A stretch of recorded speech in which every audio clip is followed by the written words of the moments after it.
안녕하세요. 두 남녀의 인생을 나락으로 보내버린 40대 여자입니다. 최근에 전 두 사람들에게 아주 통쾌한 복수를 해줬는데요. 그 상대가 누군지 궁금하시죠? 바로 제 전남편과 전남편의 상간녀인데요. 남의 눈에 눈물 나게 하면 제 눈엔 피눈물이 난다. 남에게 악한 짓을 하면 그보다 더한 벌을 받게 된다는 그 말의 의미를 뼈저리게 깨닫게 해줬답니다. 그럼 제 이야기를 지금부터 시작해 볼게요. 어릴 적 저희 집은 나름대로 형편이 좋았습니다. 음식점을 크게 하셨던 아버지와 그런 아버지 옆에서 함께 장사를 도우셨던 어머니, 그리고 저보다 5살이나 어린 여동생까지. 부모님의 성격은 언제나 밝고 유쾌하셨기에 가족끼리 모여 있으면 웃음이 끊일 날이 없었습니다. 하지만 이런 저희 가족의 행복은 그리 오래가지 않았어요.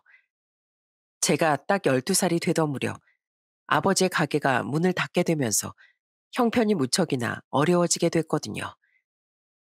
그래서 저희 부모님은 급히 맞벌이를 시작하셨고 어린 여동생을 돌보는 건 자연스럽게 제 몫이 됐어요. 저는 항상 아침에 동생과 함께 밥을 차려 먹은 후 학교에 가기 전 동생에게 이렇게 당부하듯 말했습니다. 제이야, 언니 올 때까지 절대로 밖에 나가면 안 돼. 알겠지? 알겠어, 언니. 학교 잘 다녀와. 그런데 어느 날 예상치도 못한 일이 생기고 말았어요. 여느 때처럼 학교에 다녀왔는데 원래라면 언니하고 달려 나와야 할 동생이 집안 곳곳을 찾아봐도 보이질 않았습니다. 심장이 덜컥 내려앉아 정말 정신없이 동생의 이름을 부르며 동네를 뛰어다녔어요. 그렇게 30분 정도를 돌아다녔을까요? 동생을 마주한 곳은 저희 학교 근처에 있는 조그마한 분식집이었습니다. 동생은 그곳에 앉아 훌쩍이며 울고 있더라고요. 안도감이 밀려온과 동시에 갑자기 화가 치밀어 곧장 분식집 안으로 들어가 여동생에게 소리를 질렀습니다. 언니가 얼마나 놀랐는지 알아? 너 하나 찾는다고 네 이름 부르면서 온 동네를 헤집고 돌아다녔어. 아이 학생, 동생한테 너무 소리 지르지 말어. 어쩌다 여기 오게 된 거냐고 물어보니까 처음으로 언니 마중을 나오고 싶었대. 언니가 자기를 잘 돌봐주는데 자기는 한 번도 언니를 위해서 뭘 해준 적이 없다고.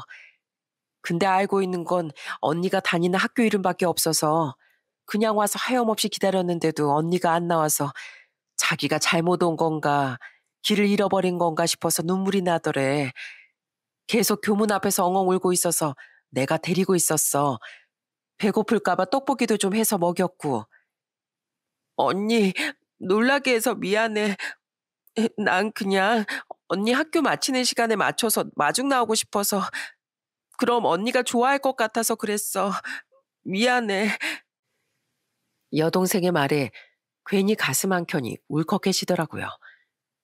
여동생은 스스로 바깥 외출을 거의 해본 적이 없어서 이 동네 지리가 훤하지 않았기에 왔던 길로 다시 돌아가지 못한 것 같았어요. 그날 저는 분식집 사장님께 연신 동생을 돌봐주셔서 감사하다는 말씀을 드리고 주머니에 있었던 1,500원을 떡볶이 값으로 드리고 왔습니다. 사장님은 받지 않으려고 하셨지만 말이죠. 그리고 여동생을 집에 데리고 들어와 꼭 안아주면서 이렇게 말했습니다. 제이야, 아까 언니가 화내서 미안해. 언니도 아까 많이 놀래서 그랬어. 하지만 다음부턴 절대로 이러지 않기로 약속해. 제이는 아직 어리기도 하고 동네 지리를 잘 몰라서 쉽게 길을 잃어버릴 수도 있단 말이야. 무슨 말인지 알겠지? 어, 미안해, 언니. 속상하게 해서. 그 이후부터 학교에 들어갈 때까지 동생이 집 밖으로 혼자 외출을 하는 일은 없었습니다. 해가 지나 동생은 저와 같은 학교에 입학을 하게 됐고 저는 매일매일 동생의 손을 꼭 잡고 등교했습니다. 저와 함께 다니다 보니 동생도 자연스럽게 길을 잃히게 되어 길을 잃어버리거나 헤매는 일은 더 이상 일어나지 않았어요.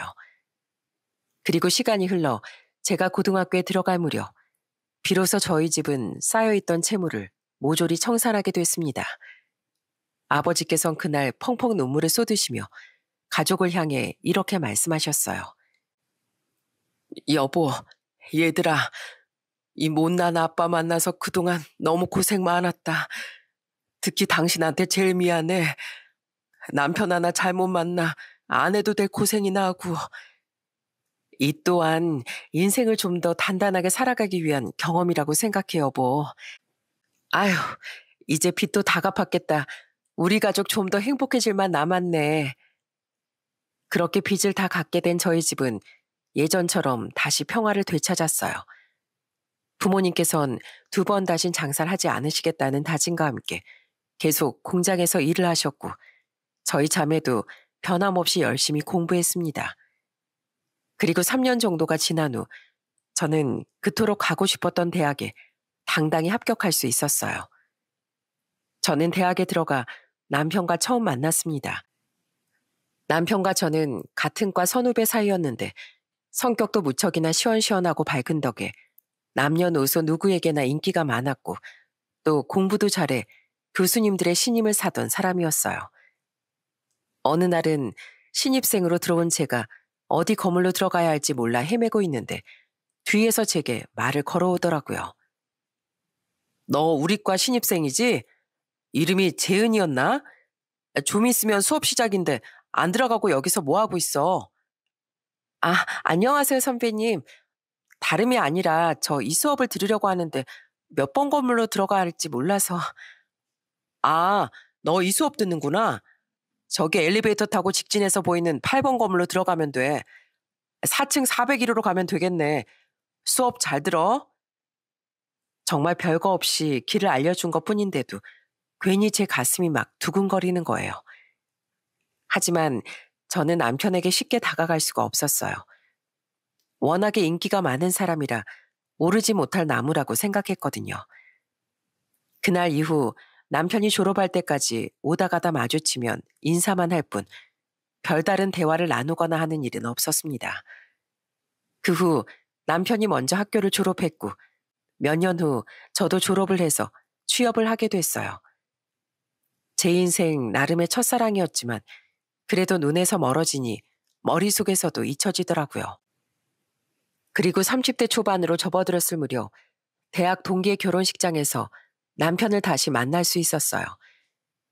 꽤나 긴 시간이 지났음에도 남편은 단번에 저를 알아보고 다가왔습니다. 재은아, 이게 얼마만이야? 잘 지냈어? 선배, 안녕하세요. 제 이름을 기억하고 계셨어요? 그럼, 내가 네 이름 하나 기억 못할까 봐? 거의 8년이란 시간 만에 만난 남편은 그때보다 훨씬 더 멋진 사람이 되어 있었어요. 그리고 성인이 되어도 긴 시간 보지 못하면 얼굴이나 이름을 까먹고 살 수도 있는 거잖아요. 시간이 많이 흘렀는데도 제 이름과 얼굴을 기억해주고 있었다는 부분이 살짝 감동이더라고요. 그리고 남편은 식이 끝나고 나서 다시 절 찾아왔습니다. 그러더니 휴대전화를 내밀며 이렇게 말을 하는 게 아니겠어요? 재은아, 휴대폰 번호 좀 줄래? 내가 지금 다른 애들하고는 다들 연락을 하고 사는데 네 연락처만 없어서. 아, 네, 여기 제 연락처예요. 고마워. 지금 시간 괜찮으면 같이 커피 한잔 할래? 우리 오랜만에 만났잖아. 그리고 그때 너랑 친해지고 싶었는데 제대로 대화를 못한 것도 있었고 여러모로 아쉬워서. 이따 저녁에 약속이 있긴 한데 그 전까진 괜찮을 것 같아요. 그래, 그럼 저 앞에 커피숍 가서 커피나 한잔 하자. 그렇게 저흰 결혼식장을 빠져나와 근처에 있는 커피숍으로 들어갔습니다. 어떻게 보면 대학 시절 저의 첫사랑이었는데 8년 동안 잊고 살았던 첫사랑과의 조우라니 마주보고 앉아있는 것조차 심장이 터질 것 같더군요. 얼굴에서 티가 안 나길 바라며 태연한 척 커피를 마시고 있으니 남편은 제게 웃으며 이렇게 물었습니다. 그래, 대학 졸업하고 뭐하고 지내고 있어? 회사에서 일하고 있죠. 선배는요? 난 최근에 의류 사업을 시작했어. 이제 막 시작하는 단계여서 거창하진 않지만 그래도 나중엔 해외 수출도 할 수 있을 정도로 규모를 좀 키워볼까 해. 와, 역시 선배는 꿈이 되게 크네요. 남자로 태어났으면 꿈을 크게 가져야지. 그나저나 남자친구는 있어? 아님 결혼을 했으려나? 아니요. 저는 결혼도 안 했고 남자친구도 없어요. 부모님이 언제 좋은 사람 데리고 올래?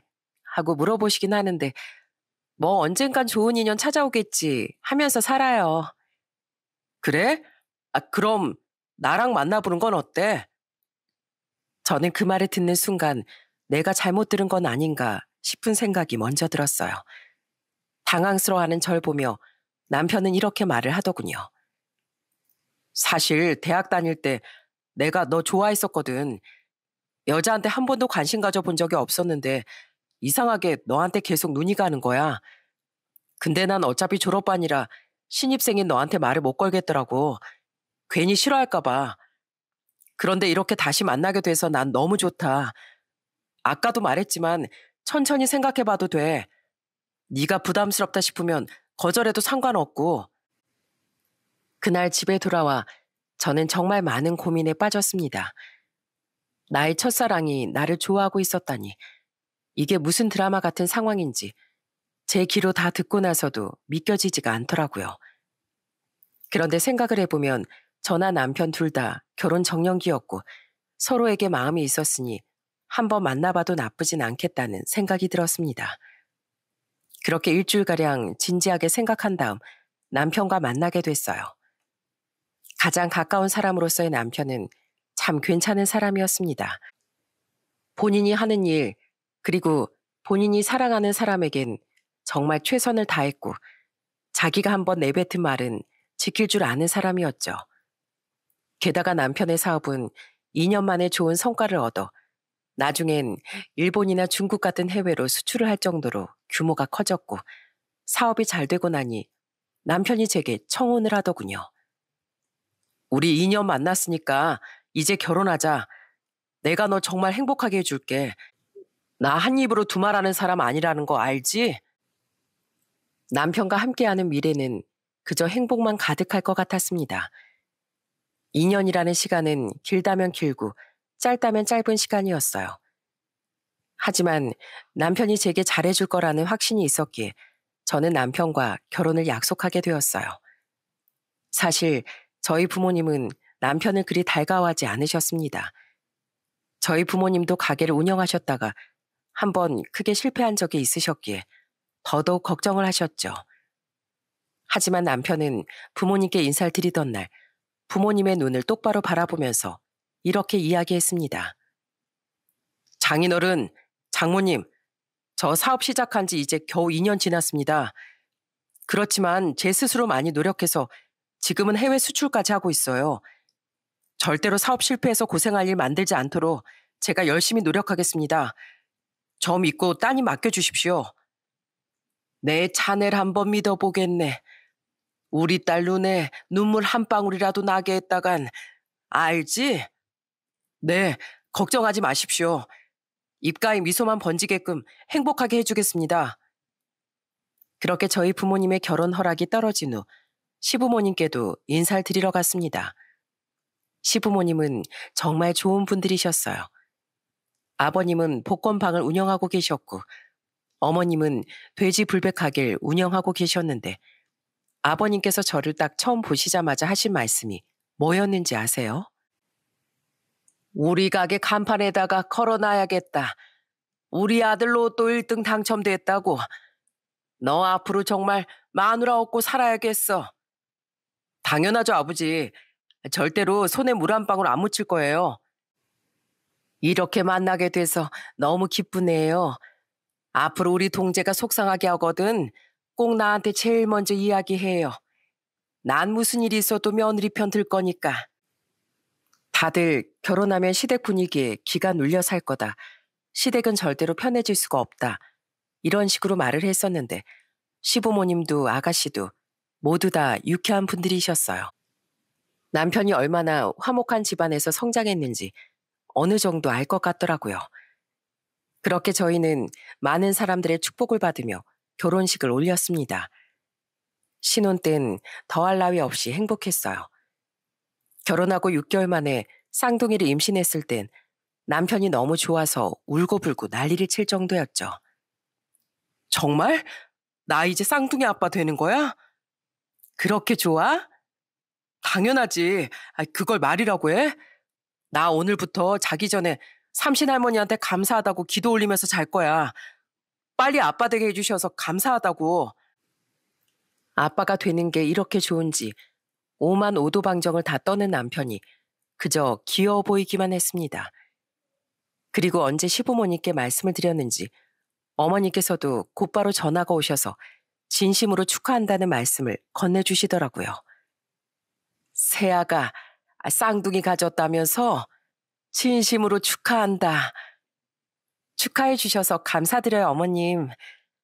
쌍둥이는 그냥 한 명 임신했을 때보다도 배도 훨씬 많이 나오고 몸도 훨씬 무거워지는 거 알지? 혹시라도 임신 중에 살찌거나 그래도 절대 신경 쓰지 말고 마음껏 먹고 싶은 거 먹어. 그래야 뱃속의 애들도 건강하게 자라고 태어날 때도 건강하게 태어난다. 네, 어머님 꼭 잘 챙겨 먹을게요.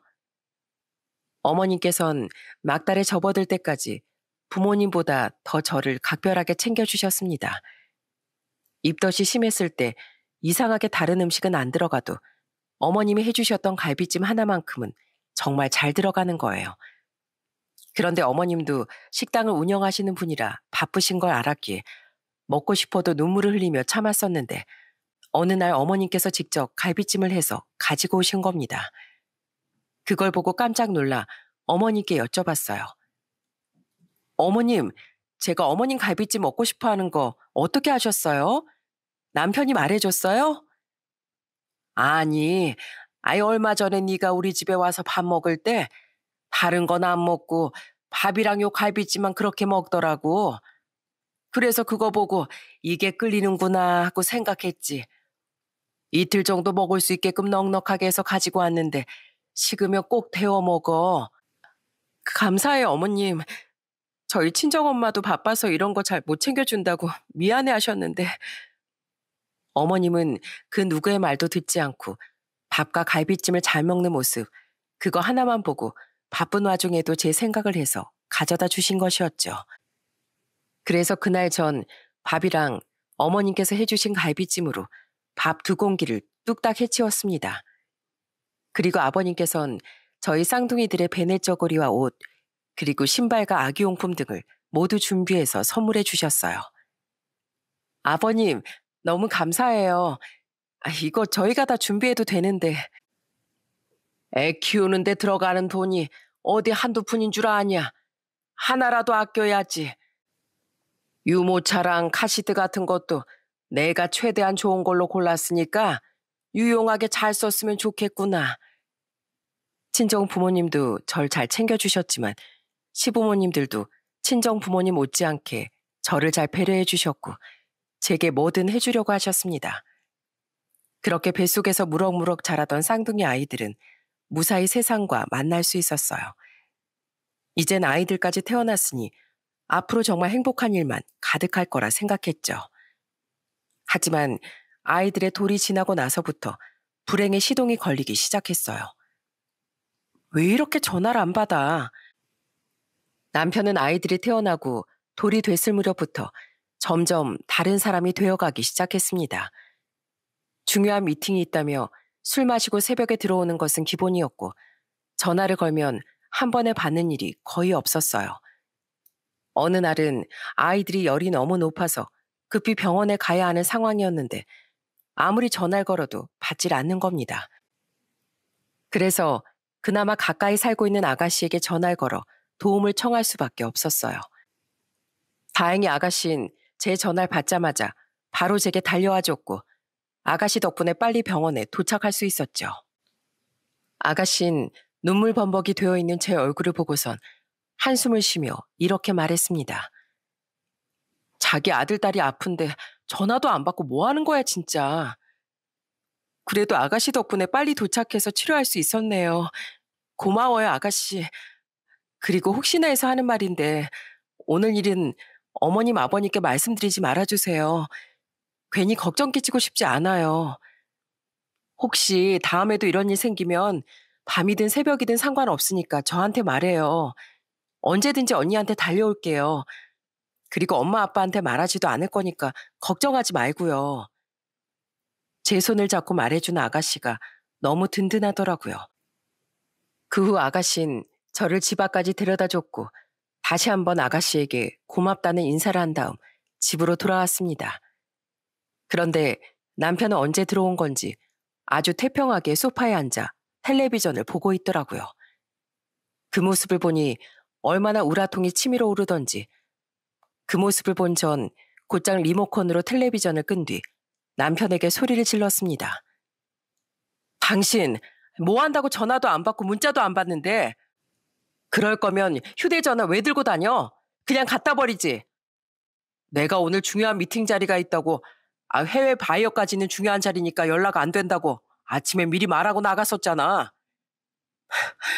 내가 전화 몇 통이나 걸었는데 양해 구하고 나가서 전화 받는 게 그렇게 힘들어? 당신이 그 세계를 몰라서 그래. 그런 거 하나 가지고도 얼마나 큰 꼬투리를 잡아대는데. 그나저나 늦은 시간에 애들까지 데리고 어딜 나갔다 오는 거야?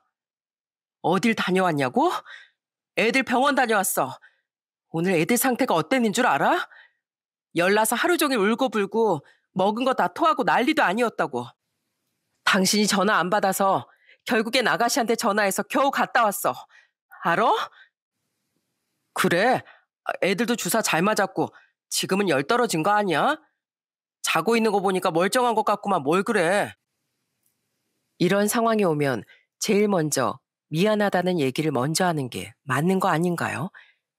그런데 정말 남일처럼 이야기를 하는 남편을 보며 정말 기가 막히더군요. 저는 거기다 대고 한 소리를 더 하려고 하다 이내 말하는 걸 포기했습니다. 그래도 그날 이후 아가씨한테 한 소리를 제대로 들은 건지 아니면 본인 스스로도 좀 아니다는 생각이 들었는지 몰라도 태도가 아주 조금 바뀌긴 하더라고요. 한날은 제게 이렇게 말을 꺼내는 거예요. 여보, 미안해. 내 일에 신경을 쓰다 보니까 정작 중요한 당신하고 애들은 못 챙겼던 것 같아. 앞으로 내가 일도 일이지만 가족한테도 더 신경을 쓰면서 살게. 남편은 이후 나름대로 가정에 충실했습니다. 항상 밖에서 저녁을 먹고 들어오던 사람이었는데 퇴근하고 나면 가족들과 함께 밥을 먹었고 모르는 척했던 집안일도 도왔고 가끔씩은 본인이 직접 요리를 하기도 하면서 변하는 모습을 보여줬어요. 그렇게 평범하고 무난하게 시간이 흘러가던 어느 날 아이들이 막 초등학교에 들어가던 무렵쯤 일이 터지고 말았습니다. 그날은 평소와 다름없던 날이었어요. 남편은 출근을 하고 아이들은 등교를 하고 저는 집안일을 하고 그저 늘상 있던 평범한 하루를 보내던 날이었는데 제게 걸려온 한 통의 전화로 그 평범한 하루가 무너져 내리고 말았습니다. 전화를 걸어온 사람은 저의 중학교 친구였어요. 백화점에서 일을 하고 있는 친구라 이 시간엔 전화를 못할 텐데 웬일인가 싶었죠. 그렇게 전화를 받았는데 받자마자 친구가 웬 생뚱맞은 소리를 하는 겁니다. 야, 재은아, 나 방금 너희 남편 봤다? 그런데 옆엔 웬 젊은 여자 끼고 있더라고. 너 혹시 이혼한 거 아니지? 뭐? 아니, 무슨 소리를 하는 거야. 우리 남편은 지금 출근했는데. 분명히 내가 봤어. 네 결혼식장에 내가 갔었잖아. 방금 지하 1층에 있는 명품 매장 쪽으로 내려가는 거 내가 봤거든? 너 어차피 여기까지 오는데 얼마 안 걸리지? 지금 바로 올 수 있겠어? 지금 내가 가서 확인할게. 고마워. 내가 명품관 쪽에 일하는 친구한테 잘 좀 봐놓으라고 할게. 아침에 출근을 한다고 나간 남편이 다른 여자를 끼고 백화점에 있다니. 그때까지만 해도 친구가 잘못 본 것이길 진심으로 빌었습니다. 남편은 한동안 가정에 엄청 충실했었거든요. 저는 우선 모자 하나를 푹 눌러쓴 채 택시를 타고 친구가 일하고 있는 백화점으로 향했어요. 거리가 20분 정도밖에 되지 않아 금방 도착을 할 수 있었어요. 그리고 곧바로 지하 1층으로 내려간 뒤 명품관이 있는 곳으로 향하니 밖에 나와 있던 명품관 직원이 제게 다가와 이렇게 속삭이더라고요. 남편분 안에서 아직 가방 고르는 중이니까 들어가 보세요. 심장이 입 밖으로 튀어나올 것 같았습니다. 상상하고 싶지도 않았던 내 남편의 외도 현장이라니. 그렇게 조심스럽게 명품관 안으로 들어가니 눈앞에 보이는 광경은 천천히 가방을 구경하는 남편과 진열되어 있는 명품 가방을 손으로 짚어가며 까르르 웃고 있는 젊은 여자였어요. 저는 우선 카메라를 꺼내 두 사람의 모습을 촬영한 뒤 곧바로 다가가 소리를 질렀어요. 야, 이동재. 언제부터 여기가 네 회사가 됐냐? 출근한다며. 언제부터 백화점이 당신 회사가 됐냐고. 여보. 당신이 여기를 어떻게... 당신이 여기를 어떻게? 지금 이 상황에 나올 말이라고 생각해? 이 정신 빠진 인간아. 네가 나한테 어떻게 이럴 수가 있어? 아니, 아줌마. 여기 백화점 명품관인 거 몰라요? 조용히 좀 해요, 조용히. 네가 소리 지르는 게 더 시끄러워, 이 상간녀야. 얼굴도 어려 보이는데 어딜 가정 있는 남자 꼬셔서 여우짓을 하고 있어? 아줌마가 이렇게 무식하게 소리 지르니까 오빠가 다른 데다 마음을 붙인 거 아니야. 이건 바람핀 사람 잘못이 아니라 바람을 피게끔 원인을 제공해 준 사람 문제지. 너 지금 가정 있는 사람 건드린 거야. 그리고 그걸 현장에서 들킨 거고. 미안하다, 잘못했다. 뭐 이런 말이 나와야 하는 게 맞는 거 아니니? 넌 양심이라는 게 없어? 마음이 끌리는 상대끼리 사랑에 빠진 게 잘못은 아니잖아. 진짜 기가 턱 막힐 정도로 뻔뻔했습니다. 얼굴에 열이 오른 게 느껴질 정도로 화가 머리 끝까지 치솟았는데 문득 느껴지는 인기척과 찰칵거리는 소리에 뒤를 돌아보니 명품관 앞에 사람들이 우글우글 모여 휴대폰을 들이대고 있더라고요. 그래서 저는 미친 척 대놓고 말했습니다. 여러분, 여기 이 남자 쌍둥이 아들, 딸이랑 와이프까지 있는 사람이에요. 그런데 이렇게 당당하게 다른 여자를 품에 끼고 벌건 대낮에 백화점에서 명품 쇼핑하고 앉아있네요. 제가 피가 거꾸로 솟을까요? 안 솟을까요? 아이, 카메라 저리 치워요. 당장 카메라 안 꺼? 나 이거 신고할 거야. 마음껏 찍으세요, 마음껏. 이 남자는 제 남편이고요. 소리 지르고 있는 여자는 상간녀입니다. 저는 촬영을 하고 있는 사람들에게 이렇게 외친 후 명품관 밖으로 나와 집으로 돌아왔습니다. 분명 집까지 돌아오는 길엔 아무렇지 않았는데 집에 들어오자마자 다리가 저절로 풀리더라고요. 그래도 할 건 해야 했기에 아까 전에 촬영해둔 남편과 상간녀의 사진을 아가씨에게 전송했습니다. 그 사진을 보낸 지 2분도 지나지 않아 아가씨에게서 바로 전화가 걸려왔어요. 언니, 여기 사진 속의 이 남자 설마 오빠예요? 맞아요, 아가씨. 이 사람 나한텐 출근한다고 나가놓고 다른 여자랑 백화점에서 명품백 쇼핑을 하고 있더라고요. 아가씨가 대신 어머님이랑 아버님께 말씀드려 줄래요? 차마 내가 할 용기는 안 나서. 알겠어요, 언니. 내가 엄마랑 아빠한테 말씀드릴게요. 언니, 그리고 혹시나 해서 말하는 건데 절대로 오빠 봐줄 생각 하지 마세요. 걱정하지 말아요. 나도 눈 감아줄 생각 없으니까. 그렇게 전화를 끊고 1시간 정도가 지났을까 저희 집으로 잔뜩 화가 난 표정을 짓고 계시는 시부모님께서 찾아오셨습니다. 아버님은 집에 오시자마자 남편을 찾으며 소리를 지르셨어요. 아버님, 그 인간 아직 안 들어왔어요. 아마 그 여자랑 같이 있는 것 같아요. 어떻게 사람의 탈을 쓰고 지 철을 두고 다른 여자랑 바람을 필 수가 있단 말이야. 아무리 생각해도 이해가 안 가는구나. 미안하다, 세아가. 우리가 정말 면목이 없다. 이 인간 같지도 않은 놈 집에 들어오기만 해봐. 호랑이도 제 말하면 온다고 하죠. 아버님과 어머님이 집에 도착하신 지 5분도 지나지 않아 남편이 집으로 들어왔습니다. 아버님께선 남편이 집에 들어오자마자 남편에게로 다가가 가차없이 뺨을 올려붙이셨어요. 한 번이 아닌 남편이 정신을 차릴 수 없을 만큼 말이죠. 남편은 아무런 말도 하지 않았습니다. 죄인이라면 응당 입을 다물고 있는 게 맞긴 하지만 입을 꾹 닫고 있는 모습이 너무 역겹기도 하고 화도 나고 대체 무슨 생각으로 그런 건지 듣고 싶기도 해서 우선 아버님을 말린 뒤 남편에게 다가가 물었어요. 당신 평생 숨길 수 있을 거라고 생각했어? 그래서 간 크게 그런 짓을 벌인 거야? 미안해. 당신한텐 정말 할 말이 없다. 언제부터 그런 건지 솔직하게 말해. 그 여자 뭐 하는 여잔데? 승무원 일을 하고 있는 여자야. 친구랑 술자리 가지다가 우연히 알게 됐고 밝고 싹싹한 모습에 나도 모르게 마음이 갔나 봐. 더 매력적인 사람한테 마음이 가는 건 사람이라면 당연한 일이라는 거 당신도 알잖아. 이 정신 빠진 놈이 미안하다고 손이 발이 되도록 빌어도 모자랄 판에 뭐? 그 여자 생각보다 어려 보이던데 대체 몇 살이야? 34살. 남편이 40대 중반 정도였는데 그 여자의 나이는 이제 막 30대 초반에서 중반으로 넘어가던 시기였던 거예요. 어떻게 그렇게 나이 차이가 나는 사람을 만날 수가 있는지 저로선 정말 이해할 수 없었습니다. 그보다 더 충격적이었던 건 이어진 남편의 말이었어요. 여보, 그 사람이 임신을 하게 됐어. 정말 딱 한 번의 실수였는데 그렇게 돼버렸어. 그 사람은 뱃속의 아이를 꼭 지키고 싶대. 그리고 호적에도 올리고 싶대. 그 아이를 호적에 올리려면 당신이랑 무조건 이혼을 해야만 해.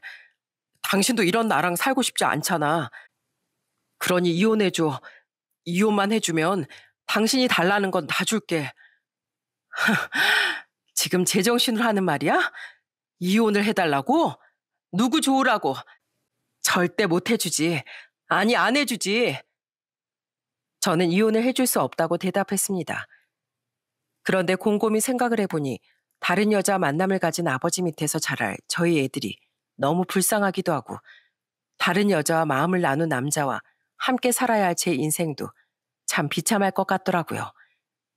그래서 저는 남편에게 이렇게 말했습니다. 방금 내 대답 정정할게. 그래, 이혼하자. 당신 내가 원하는 거 다 해주겠다고 했지? 재산 분할은 당연히 깔끔하게 해줘야 하는 거고 우리가 살았던 집 명의 내 쪽으로 돌려주고 양육비는 한 명당 100만 원씩.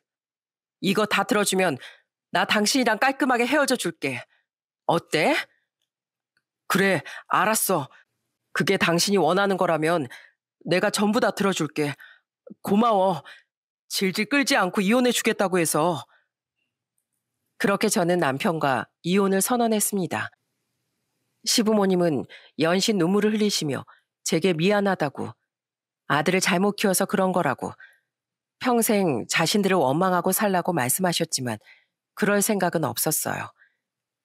남편이 바람을 핀 게 시부모님 잘못이 되는 건 아니었으니까요. 남편은 저의 요구사항을 모두 들어줬고 이혼 소송과 동시에 상간녀 소송도 함께 진행했습니다. 저는 남편과 끝을 내며 위자료와 재산 분할을 넉넉하게 받을 수 있었어요. 그리고 시부모님은 마지막으로 제게 전화를 하셔서 이렇게 말씀해 주셨습니다.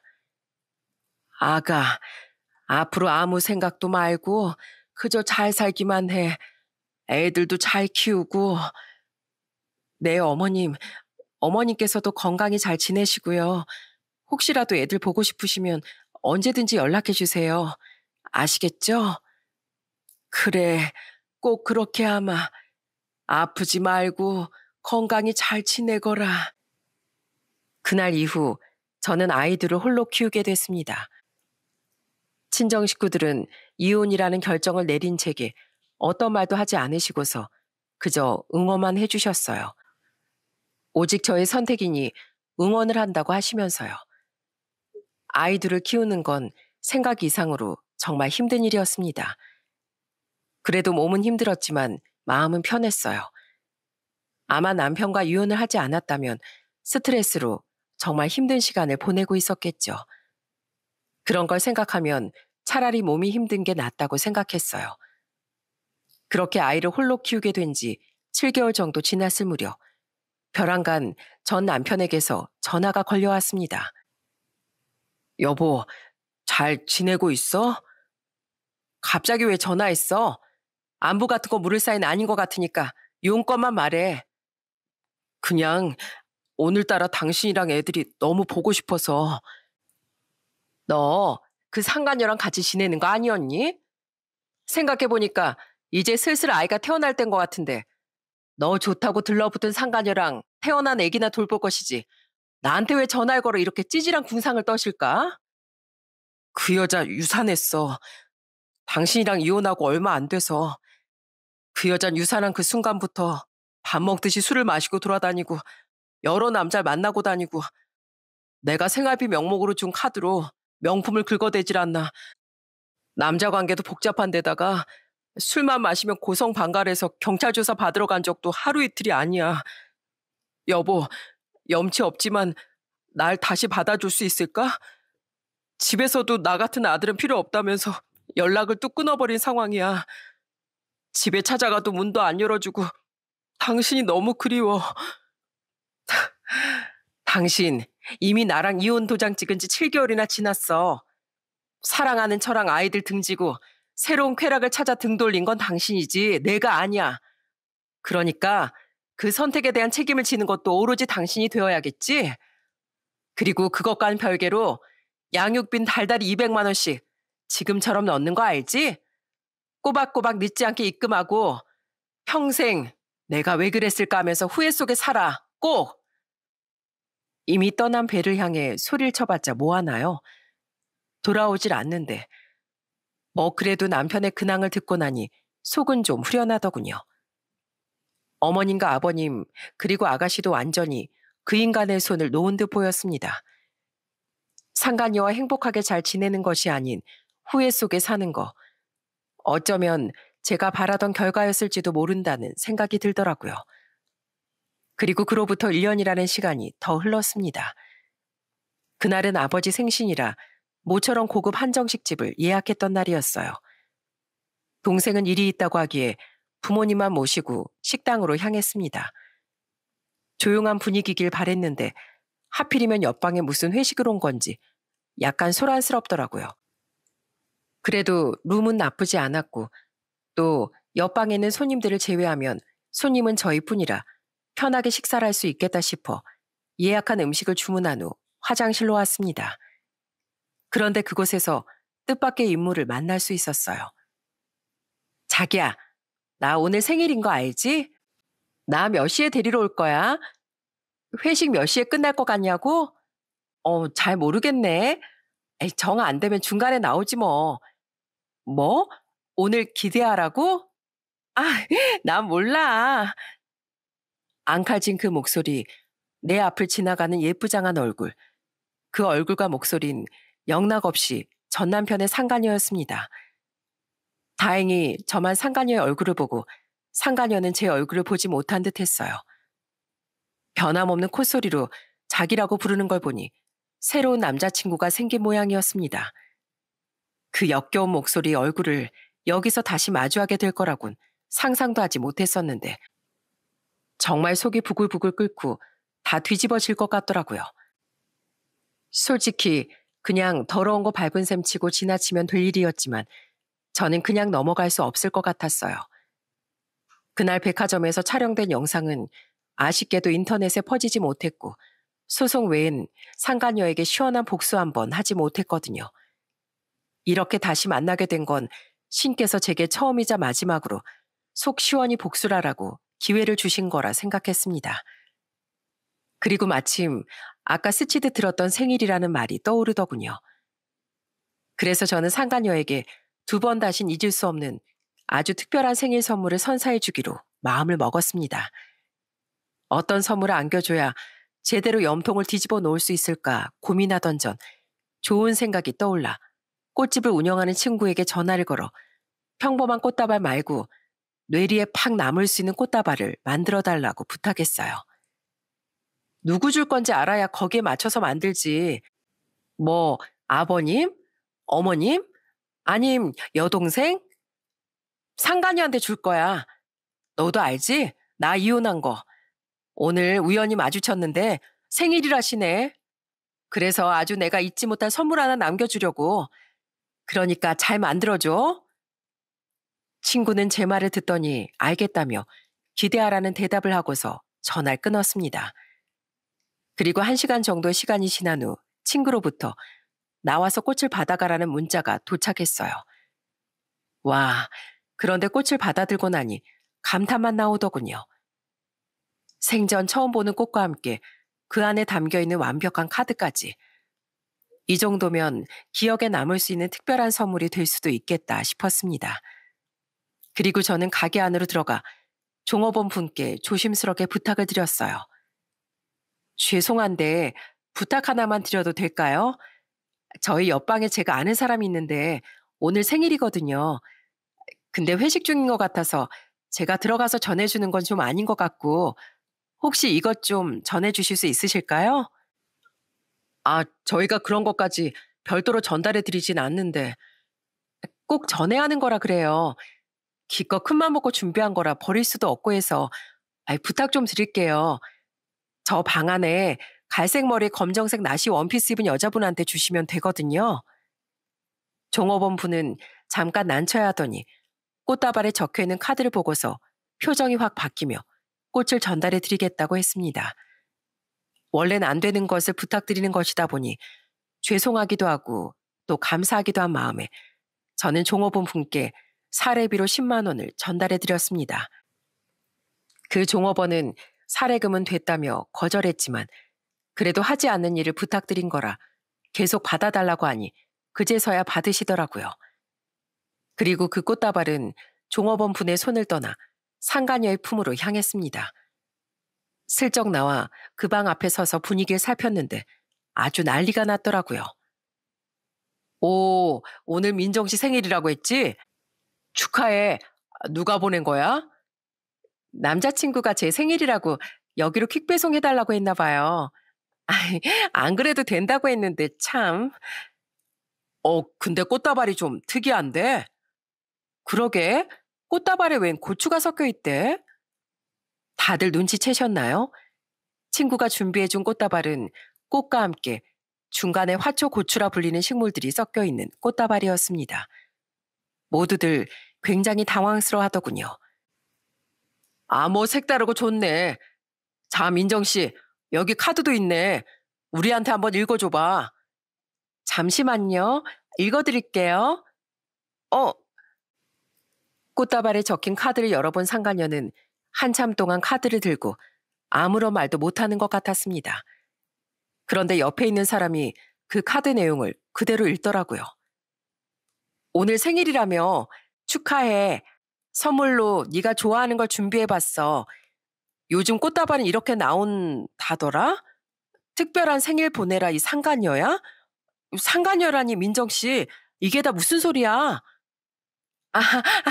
아, 이거 좀 잘못 온 것 같아요. 저기요. 상간녀는 당황하며 꽃을 전해준 종업원을 불렀고 종업원은 그 꽃이 상간녀에게 온 게 맞다며 쐐기를 박았습니다. 생일날 회식 자리에서 상간녀 짓을 한 게 제대로 낙인 찍힌 셈이었죠. 제가 저 자리에 있었어야 했는데 그 표정들을 보지 못해서 조금 아쉽더라고요. 그리고 한참이 지난 후 옆방이 문을 열고 나올 때 저도 부모님을 모시고 일어났습니다. 우연을 가장해서 만난 척 하기 위해서였죠. 어쨌든 같이 나왔으니 마주칠 수밖에 없잖아요. 슬쩍 보니 상가녀는 얼굴이 잔뜩 빨개진 채로 고개를 푹 숙이고 있더라고요. 그 방을 나온 직원분들도 표정이 영 안 좋았고 말이죠. 저는 부모님을 먼저 밖으로 보낸 후 나가려는 그 상가녀를 붙잡고 화장실 쪽으로 향했습니다. 상가녀는 뒤늦게 저의 얼굴을 보더니 소스라치게 놀라며 소리를 치더군요. 뭐야, 당신이 왜 여기 있어? 이야, 우리가 여기에서 다 만나네. 좋은 인연은 아니지만 반갑다야. 누가 요즘 초등학생도 안 할 유치한 짓을 하나 했는데 당신 짓이었구나. 맞지? 나한테 고추 섞인 꽃다발 보낸 거 당신이지? 맞아. 나야. 왜? 직장 사람들한테 상가녀 낙인 찍혀서 고개도 못 들고 다니겠어? 아까 얼굴이 아주 홍당무처럼 새빨개졌던데. 그래도 창피한 줄은 아나 봐. 나 당신 명예훼손으로 고소할 거야. 이것도 고소사유 되는 거 알지? 당신 아주 사람 잘못 건드렸어. 아, 명예훼손? 할 거면 해. 얼마든지. 난 벌금을 물 수도 있고, 뭐 심하면 깜빵을 갔다 올 수도 있으니까 어디 한번 해봐. 제가 눈을 희번득하게 뜨니 주춤거리더라고요. 그래도 저를 째려보는 눈은 거두지 않길래 저는 그 눈을 피하지 않고 이렇게 말했습니다.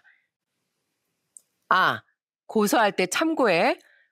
내가 있는 그대로의 사실을 니네 직장 사람들한테 알렸으니까 사실 적시 명예훼손으로 신고하는 거. 남의 집안 제대로 박살낸 이 상간녀야. 할 말 있어? 있으면 하고. 대체 나한테 무슨 억하심정이 남아서 그래. 이혼했으면 된 거잖아. 그걸로 끝내야지. 어른이 유치하게 이래도 돼? 어? 있지. 넌 눈 감는 그날까지 편하게 못 살 거야. 우리가 이렇게 같은 하늘 아래서 마주칠 일이 다시 있을까 싶지만 만약 마주치게 된다면 그때도 난 널 상간녀라고 대놓고 떠벌리고 다닐 거거든. 어차피 고소당할 거라면 할 말은 다 해야 하지 않겠어? 그치 상간녀야? 그놈의 그 상간녀 소리 좀 그만해. 그럼 뭐 불륜녀라고 불러주리? 불륜녀보단 상간녀가 훨씬 낫지 않아? 상간녀는 제 말에 대답도 하지 않고 그저 주먹만 쥐고 부들부들 떨 뿐이었습니다. 당연히 할 말이 없어야 정상이죠. 제가 주구장창 맞는 말만 했으니까요. 그리고 저는 마지막으로 웃으며 이렇게 말해줬습니다. 그러고 보니 남자친구가 1시간 뒤에 데리러 온다고 하지 않았었나? 이만 가봐. 아, 이미 가게 안으로 들어와서 찾고 있으려나? 뭐 어찌됐든 간에 화장실 근처에서 우리 대화 듣지 않았길 바라야겠네. 여기 화장실 대화 소리 아주 잘 들리더라고. 그럼 행복한 시간 보내 상간녀야. 저는 식겁한 표정을 짓고 있는 상간녀를 뒤로하고 이내 화장실을 빠져나왔습니다. 그런데 웬걸요? 화장실 앞에 웬 남자가 당황스러운 표정을 하고 서 있더라고요. 그래서 저는 남자에게 다가가 조심스럽게 물었습니다. 혹시 아까 데리러 오겠다던 남자친구? 아, 네. 제가 민정 씨 남자친구인데 제가 들으려고 들은 건 아니고 혹시 맞아요. 당신 여자친구가 우리 집안 제대로 파탄낸 사람이에요. 궁금하면 본인 입으로 직접 들어요. 무슨 짓을 했는지.